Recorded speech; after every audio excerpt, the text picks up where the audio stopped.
کلیدهای گنجینه و خزینه‌ای که در بر داری، امروز اون کلیدها همه که سردار او تو هستی، اینا را کشاده کو به مردم تقسیم کن. زر و نعمت اکنون بده کانی توست، که بعد از تو بیرون زی فرمانی توست. وقتی تو مردی این کلیدها را دیگر کسا صاحب میشوند، این صندوقها را دیگر نفر کشاده میکنند. به دنیا توانی عقبا خری، میتوانی ای انسان مالدار میگوید میتوانی که جنت خری، با این دنیا میتوانی که جنت خری. یعنی اگر تو خیر احسان کنی، اگر تو رحم و انصاف تا اگر به کار بری، تو آخرت خریدگی هستی. به دنیا توانی عقبا خری، بخر جان عزیز ورنه حسرت خوری. خر میگه جان عزیز، من بسیار یک موسفیت تجربه داری هست و میگوید من از تو در عالم است و من از تو در خوبتر میفهمم. بعدا حسرت میخوری، فایدت نمیکنه. هر کی جمع کرد و گوشه بنهاد، خودش مرد و زنش با دیگری داد. میمری میرای، این خانه ها با مردهای دیگر می آیند، در اون خانه ها با دادرای زنت میشینند، دادر تو اجاره میگردند. السلام علیکم داملای عزیز. اگر مرده بالغ را با کودک یک جای جنازه کنی درست است؟ اگر مرده بالغ با کودک ها یک جای جنازه کنی درست است؟ اگر مرده که بالغ است، یعنی یک مرد مرد 40 ساله 50 ساله، در برابرش باید طفل دیگر آوردن، سال نو تولد شده است یا 1 ساله است یا 2 ساله است. اگر شما خواهید که هر اینها را یک جنازه کنین، اجازت میدهد شریعت، جایز است. مرد کلان از پیش خودت می ایستد و طفل از بری او، از پایانتری او می ایستد، این از پهلو از قسم بالا می ایستد، جایز است. اگر تنها اگر خواهید که جنازه کنید، این بهتر است گفتن. آیا آدمی به بالغ را 3-4 نفر را یک جایه چی؟ اینم درست است. اگر 3-4 آدمی که به بالغ رسیدن، یعنی از 12 بالا هن، اگر همه شما یک جنازه هم که خوانیم، اینم جایز میشه. لیکن تنهاش بهتر گفتن، لیکن معنی را ندارد که یک جای خواندن اینها نادرست باشد. درست است. کسی غیبت کند برادرش را، نیکیهایش را خدا میگیرد و نابود میکند. آیا این راست است؟ راست است البته. کسی اگر یک برادرش غیبت میکند، خداوند نیکیهای او را میگیرد. امام حسین ابن علی، بچه حضرت علی، امام حسین میگوید یک کس خبرش آورد که فلان همسایت را در فلان معرکه غیبت کرد. امام حسین چگونه رفتار کرد؟ میگوید در یک طبق پر از خرما کرد و خاندان این مردی که او را غیبت کرده بود همونجا رفت، در روایه میگوید زد. وقتی کشا دید حسین، گفت ای نبیره پیغمبری خدا، خوش آمدی، مرحمت. این گفت نه، گفت من خانه تو نمی درایم مگر من شنیدم که تو امروز آن مقدار حسناتی که داشتی همش را مرا دادی، من هم در عوض این نیکی تو به تو نیکی میکنم، این توقی خرما را قبول کن. اگر چنده که نیکی من نسبت نیکی تو خیلی کم است. یعنی کسی که اگر کسی را غیبت میکند، یقین داند که خداوند حسنات او را، نیکی های او را میگیرد، در نامه اعمال اون شخصی را که غیبت داشت در نامه اعمال او میپرتاید و بدی های او را گرفته در نامه اعمال این غیبت کننده میپرتاید. از این در بهترین توفه است. خوش به حال ما که امروز میشنویم در فلان جا غیبت ما کردن، خوش به حال ما. غیبت کنین، این حال ما خوب میشود، نیکی های ما زیاد میشود. در اینجا چند برادرات میارن، من نمیخوانم اونها را. داملای عزیز، جمع پیغمبران چند تا هستند و چند تای او در قرآن هست. التماس نامهایشان را تکرار کن تا که ما از کسیته ها نوشته گیریم. و حضرت موسی سخن خدا را میشنید با گوشهایش، یا چگونه سخنرانی هایش بود. خداوند در سوره نساء، اعوذ بالله من الشیطان الرجیم، بسم الله الرحمن الرحیم، و رسولا قد قصصناهم علیک من قبل و رسولا لم نقصصهم علیک و کلم الله موسی تکلیما. خداوند در این سوره نساء برای پیغمبر خدا حکایه کرد که ای محمد صلی الله علیه و سلم، بعضی از پیغمبرها را من برای تو قصه کردم و بعضی از پیغمبرهای دیگر را در قرآن نامشان یاد نکردم. یک حدیث خیلی طولانی در تفسیر ابن کثیر است که ابوذر روایت میکند، میگوید از پیغمبر پرسیدم از اول دنیا تا آخر دنیا چند پیغمبر آمد؟ حبیب خدا گفتند 124,000. گفتم چند تا این رسول بود؟ گفت 313 تا این رسول بود. این گونه روایت هم آمده است، لیکن در قرآن 25 تا او 25 پیغمبر نامشان ذکر شده است و خلاص. باقی اونها را خدا گفت ای محمد من برای تو قصه نکردم. من از تفسیر ابن کثیر نامه های اینها را نویساندم، میخواهم گوش اندازین.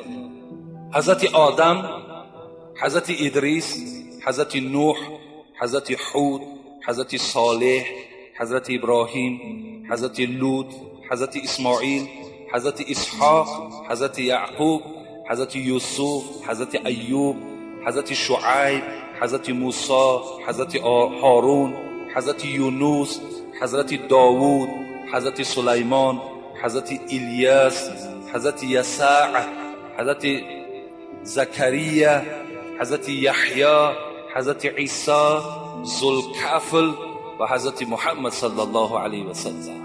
انا این 25 پیغمبری که نام گرفتم اینها در قرآن آمدن. دیگر این 124,000 پیغمبری که پیغمبر ما با ابوذر جواب گفت، باقی اینها را خدا گفت من برای تو محمد صلی الله علیه و سلم قصه نکردم.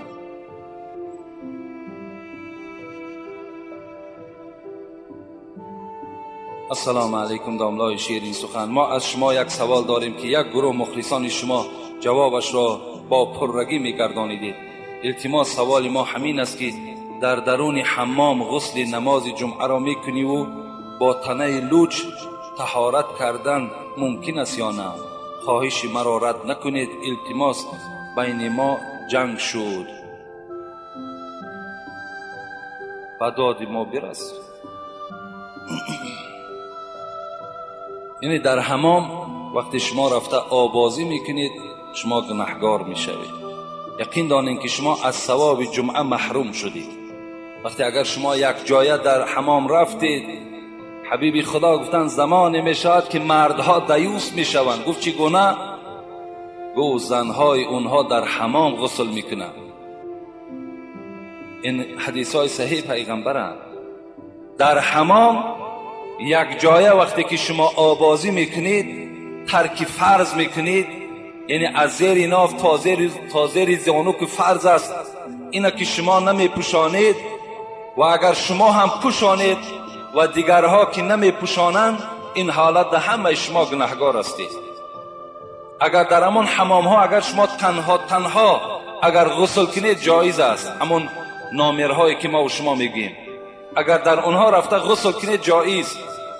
لیکن در بین مردم با تنه لوچ وقتی شما غسل میکنید این هم بی حیایی است، این هم بی شرمی هست، این هم البته گویم یک بی ناموسی هست که شما ترک فرض کرده ایستاده اید. از این خاطر غسل با تنه لوچ می شود. وقتی ما و شما غسل که کردیم این حالت همون از طهارت ما و شما واقع می شود. لیکن کاری کنه در حمام ها اگر یک جای همگی باشد و با تنه لوچ نروید شما گناهگار میشد. تنها باشد اجازت است. این فرمان شریعت است. من به شما حواله میکنم، اختیار دارید. السلام علیکم اکای حاج میرزا. میگویند که در روز عید خواهید رمضان خواهید قربان باشد 100 دانه تخم دهی حساب یک چاروا ذبح کردگی می شود. آیا این درست است یا نه؟ این نادرست است. اگر 100 نه 1000 تخم که دهی برابر ذبح گوسفند برابر نمی شود. و ذبح دیگر چیز است. او خبر است با نص قرآنی است، با احادیث های پیغمبر خدا هست. با دادن تخم چاروا هیچگاه البته ذبحش شما ثوابش شریک نمی شوید. السلام علیکم و رحمت الله و برکاته. اکای حاجی میرزا، با این سوالی من جواب گردانید که حتما ضرور است. همه زنها میگویند که در روز سه شنبه یا اینکه روز پنجشنبه بعد نصف روزی میگویند بگاهی جمعه میدراید. پوشاک شستن یعنی لباس شستن، سر و تن را شستن اوبال است. آیا این درست است یا نه؟ خواهش میکنم حتما سوالی مرا جواب گردید. منم از شما خواهش میکنم که بس کنید زنک‌ها را گوش کردن. چگونه که از ما خواهش میکنین، من از شما خواهش دارم که زنها را کم گوش کنین. هیچ مادر اپا و خواهر شما مدرسه ختم نکرده است. هیچ کدام اونها علم ندارن، همه اینا جاهل هستند. من در همین مردم زندگی میکنیم. من نمیدانم زنهای ما چند قدر علم دارن. از شما خواهش، اگر مرد باشید، برادر باشید، همون عالم هاتون گوش کنید. بس کنید مامم گفت، بابام گفت، اکم گفت، فلانی گفت. اینا دلیل شرعی نمیشوند. اگر کدام انسانی را شما اگر مثالم که آرین، اگر ما تا در کتاب نبینیم سخن او رد است، قبول نیست. امروز الحمدلله در پیش ما کتاب است، ما را خداوند خط داده است، سواد داده است. دیگر ما احتیاج به هیچ مادر و اپا و دیگر شما نداریم. برای همین شما هم آنها را گوش ناندازین. اینا همه دروغ هستند. چه روز سه شنبه میشوی، چه روز جمعه میشوی، چه روز چهارشنبه، همه روز برای ما و شما لباس شستن، تازه گشتن، پاکیزه گشتن سنت است.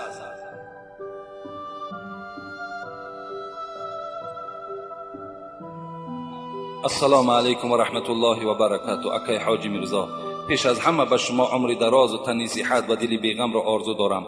اکای حاجی میرزا، شما بگویید که در فصل زمستان مسجد محله ما خنک است. ما در همسایگی مسجد اقامتی میکنیم و من باشم از زبان شیرین شما شنیدم که اگر کسی در همسایگی مسجد میشیند و در مسجد نماز نمیخواند، نماز او حتی نماز نیست. در زمستان هم مسجد رفته نماز خوانیم یا در خانه. من حالا باشد نمازهایم را هر روز در مسجد میخوانم. التماس خواهش میکنم که سؤال مرا پر جواب گردانید. خوش به حال همو برادرهایی که چی در تابستان و چی در زمستان در مسجد رفته نماز میخوانند. البته کسی که نماز در همسایگی مسجد است و نمازش در خانهش میخواند، این نماز قبول نمی. پیغمبر خدا لا صلاة لجار المسجد الا فی المسجد، این حدیث صحیح است. نیست نماز از برای آن کسی که اگر در همسایگی مسجد زندگی کند و در خانه نماز خواند. زمستان، تابستان، همه حالت در گردن ما نماز با جماعت سنت مؤکده هست. باید که ما و شما ترکش نکنیم. اگر ترک کردیم ما و شما گناهگار میشویم. این گناهگاری هم کاری هزل نیست، کاری آسان نیست. همه مسجد امروز خنک است. السلام علیکم داملای محترم. یک برادر اسلامی 7 پاره قرآن را ختم کرده، به پاره 8م شروع کرده است. امیدوار یک کف دعای شماست. التماس در همین جمعه در حقش یک دعای خیر کنید. با احترام برادر اسلامی شما از ناحیه مؤمن آباد. خدای مهربان باز هم علمی لدون و ذهن ذکی، علمی نافع، علمی با عمل و حفظ مکمل خدای مهربان با این بنده خود نصیب بگردانی و به تمام آن میخواندگی هایی که دارد عمل کردن در خدا موفقش بگردانی. آمین یا رب العالمین. السلام علیکم دولای شیرین زمان. من میخواستم از شما بفهمم که آدم های هستن که میگویند که خدا زده باشو او راه زده نه. باز میگویند که در پشتش کدام اوراحی بود است که او با فلان بلا گرفتار نشد. من با آنها میگویم که شما نادرست میگویید. شما چی میگویید؟ در آخر در حق شما یک فکر کنید.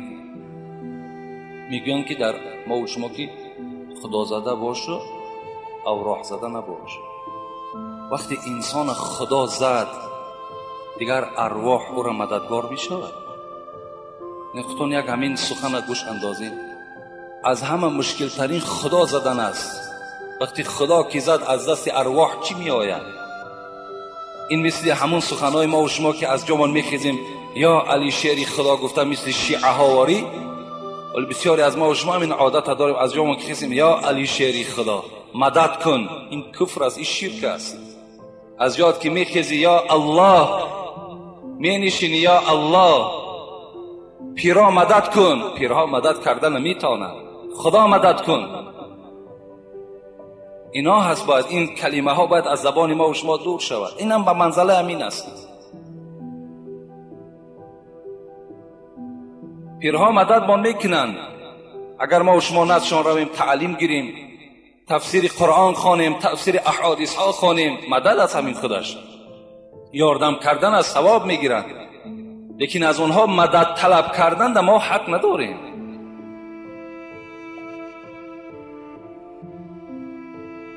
اگر خواجه شود از بنده راضی، و او یار است استقبال ماضی. شود ای بنده گر مولا به آزار، همه در هر دو عالم از تو بیزار. اگر خدا از تو ناراضی شد، اگر خدا که تو را زد، دیگر دنیا و قیامت در تو هیچ دوست برای خودت یافته نمیتانی. حضرت گفتند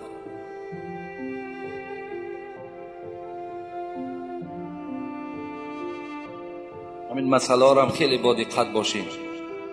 علی شیر خدا گفته از جا خیستن، از حضرت علی مدد طلب کردن، یا باهودین بلاگردان، اینا از ما نیست برادرای عزیز، اینا از اسلام نیستند. خیستین الله گفته از جاتون خیزین، نشستین الله گفته، هر کاری را که شروع میکنین به نام الله گفته شروع کنین، انشاءالله برکت میابین.